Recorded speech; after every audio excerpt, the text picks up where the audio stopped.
உங்கள் நேம் என்ன? யஷ்வந்த். ஓகே, என்ன பண்ணிட்டு இருக்கீங்க? பிஎஸ்ஜி டெக்கில் பிடெக் பயோடெக் ஃபைனல் இயர் பண்ணுறீங்க. நீங்கள் அடிக்கடி கோஷாலையில் வந்து ஜப்பம் பண்ணுறத பார்த்துருக்கேன், மெடிடேஷன் பண்ணுறத பார்த்துருக்கேன். எப்படி உணர்றீங்க? நல்லா இருக்கும். இவ்வளோ ஸ்ரத்தையாக இவ்வளோ சின்ன வயசில் நீங்கள் பண்ணுறது எனக்கு ரொம்ப ஆச்சரியமாகவும் சந்தோஷமாகவும் இருக்குது. ஆச்சாரியல் கிருபை. ஓகே, ஸோ நீங்கள் உங்களோட எக்ஸ்பீரியன்ஸ், அது எக்ஸ்பீரியன்ஸு சொல்ல முடியாது, உணரதான் முடியும். ஷேர் பண்ண முடிஞ்சால் ஷேர் பண்ணுங்கள் கோமாதாவை பற்றி. நம்ம ஆச்சாரியல் காம்கோட்டி பீட்ட ஆச்சாரியல் ஜெகத்குரு சங்கராச்சாரியால் வந்து கோவை ரட்சிக்கணும் அப்படின்னு ரொம்ப ஸ்ட்ரெஸ் பண்ணியிருக்காங்க. அது நம்மளால சின்ன எவ்வளோ முடியுமோ அந்த சின்ன காரியத்தை பண்ணணும், ஆச்சாரியல் சொல்றதை நடக்கணும். ஓகே, கோமாதாங்கிறது வந்து ஒரு ஒரு ஊர்ல ஒரு ஒரு பேர் சொல்லுவாங்க. நம்ம ஊர்ல வந்து பசுன்னு முதல்ல இருந்தே சொல்லியிருக்காங்க. அதாவது ஆ தான் ஒரு சிங்கிள் தமிழ் லெட்டர்ல ஆ அப்படின்னு சொல்லியிருக்காங்க. ஆனா வந்து அம்மா, அதுதான், அதனால தான் அந்த அம்மான்னு கத்துது. அதாவது பசு வந்து நம்மளுக்கு வந்து பால் என்னென்னலாமோ தருது, சாக்ரிஃபைஸ் பண்ணுது.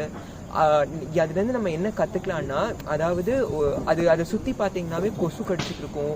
அது எது வந்தாலும் அதை தாங்கிக்கும். அந்த தாங்கக்கூடிய டாலரன்ஸ் மெயினாக நம்மளோட சனாதன தர்மத்தில் டாலரன்ஸ் சொல்லியிருக்காங்க. இந்த டாலரன்ஸ் வந்து சகிப்புத்தன்மையை நம்ம கற்றுக்கிறோம். கோ வந்து சொல்லும் போது ஒரு பிராச்சீனமான ஸ்லோகத்தில் வந்து ஒரு அர்த்தம் சொல்றாங்க. என்னன்னா, பழங்கால ஸ்லோகத்தினுடைய அர்த்தம் என்னன்னா, கோ வந்து நம்ம பிரதட்சணம் பண்றோம்னா அது வந்து சாஸ்திரத்துல வந்து லைக் பூ பிரதட்சணம் வந்து ரொம்ப இம்பார்ட்டன்ட். அந்த கோமாதாவை வலம் வந்தா நம்மளுக்கு வந்து இந்த உலகத்தையே வலம் வந்த பூ பிரதட்சணம் செஞ்ச புண்ணியம் கிடைக்குது.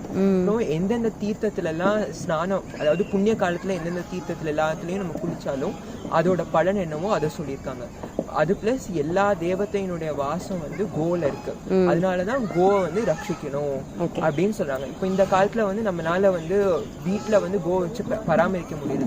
இப்போ இந்த மாதிரி கோஷாலை நடத்துறவங்களுக்கு வந்து நம்மளால என்னென்னலாம் முடியுமோ, அங்க வந்து காசுன்னு மட்டும் இல்லை, அதுக்கு பழம் கொடுக்க முடிஞ்சாலோ, ஒரு பிடி கீரை கொடுக்க முடிஞ்சாலோ, இல்லைன்னா என்னென்ன கான்ட்ரிபியூட் அந்த இடத்த சுத்தம் பண்ண முடிஞ்சாலோ, அந்த மாதிரி நம்மளால என்ன சக்திக்கு முடியுமோ அதை வந்து நம்ம கான்ட்ரிபியூட் பண்ணலாம்.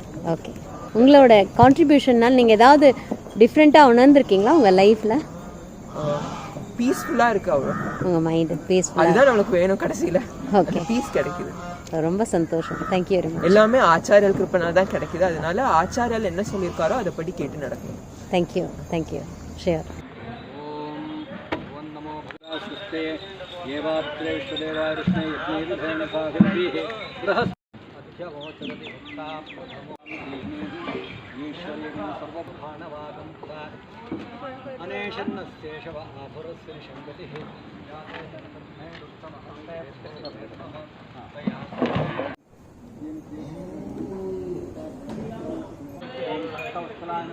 ओम भवाय नमः, ओम सर्वाय नमः, ओम त्रिलोकेशाय नमः, ओम श्रुतिगन्ताय नमः, ओम विष्णाय नमः, ओम रुद्राय नमः, ओम कपालिने नमः, ओम नामाय नमः, त्रिकालाय